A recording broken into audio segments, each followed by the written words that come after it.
But this one I thought was winnable, and, it got tight.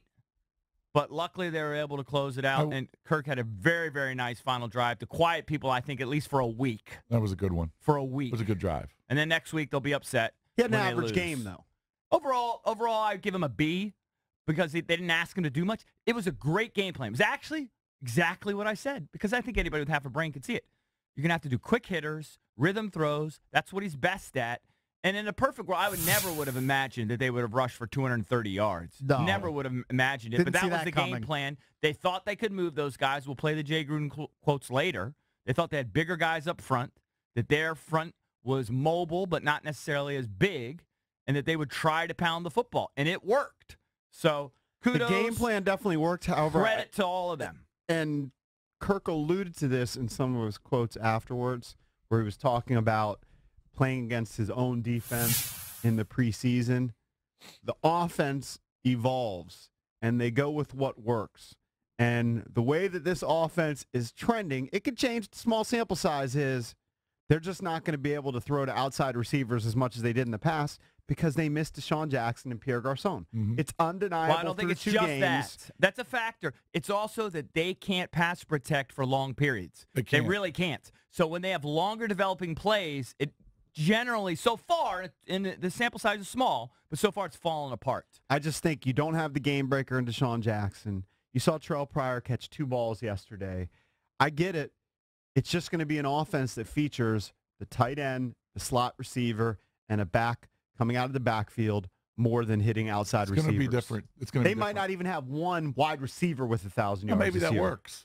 But Chris Thompson can add another dimension. He's emerging. You're seeing him, especially with the way the rushing attack has been slow. In the first week against Philly, you knew that Thompson would be more involved in the game plan, and with Kelly going down, he was thrust into a bigger role. P. Ryan was big yesterday. He was, even though his numbers weren't great. He didn't average a ton per carry. Well, but he was the second half of his carries were way more effective than the first half of his carries. Correct, but he was big because they needed him. Yeah, I'm not a huge fan of him. I actually think all the running backs are average except for Thompson. Well, I'm not saying they're good. Yeah, they're just average. But you need somebody to be able to carry the ball. The up front guy. I give credit to the offensive line who we killed last week. They did their job this week in terms of run blocking, and they were okay in pass protection. So props to them. It was a hell of a game plan. They were able to stick to it. I thought there were moments there where they were going to get away from it.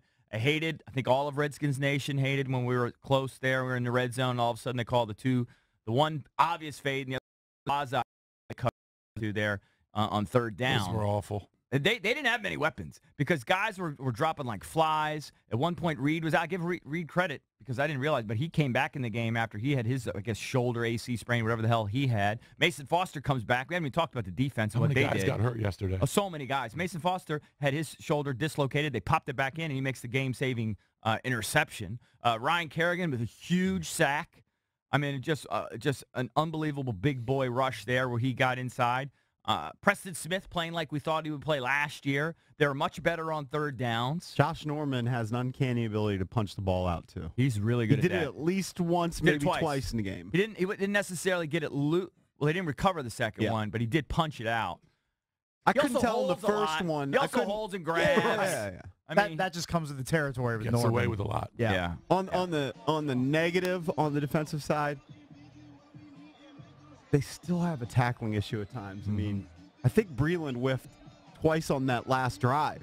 I'm so used to it. It doesn't even jump out. It doesn't even jump out at me. I mean, it has to concern you. I know this is looking a week in advance with Marshawn Lynch coming in that you allowed Todd Gurley to go for 5.5 yards per carry. That would be concerning to me. Yeah. If you're a Skins fan. I think we're going to lose to the Raiders, but that's okay. Well, Gurley's good. He is good. Let's be honest. He's a good player.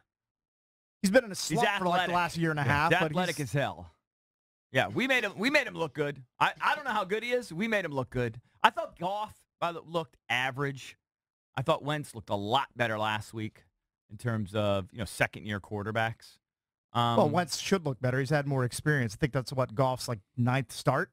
Yeah, I just didn't see anything I thought that was special from Goff, but maybe he'll blossom. And I don't know what else did I want to talk about. There's so many. Just so you know, I can't talk. Yeah, you don't have to. What happened over the weekend? You were cheering for softball so loud? There was no softball. I'm sick. No softball. Doxson was targeted the one I want to chime in, but I can't. Don't worry about it. Doxson was targeted the one time, right? Yeah, the one time on the fade, and that was it. They looked like they were going to run another play for him, and Cousins actually gave him a first look where he actually was in motion underneath. Yeah. And he just was covered, and he went to the secondary receiver.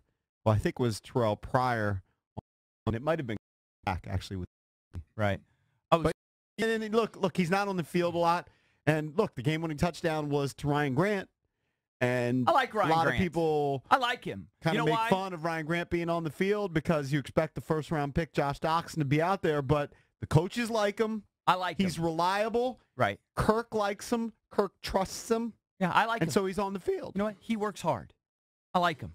He's maybe got average NFL talent, but that guy's obviously got a big heart, and he'll do anything the coaches ask. So I am officially a Ryan Grant fan. Everyone that hates him, sorry. I'm a fan of his.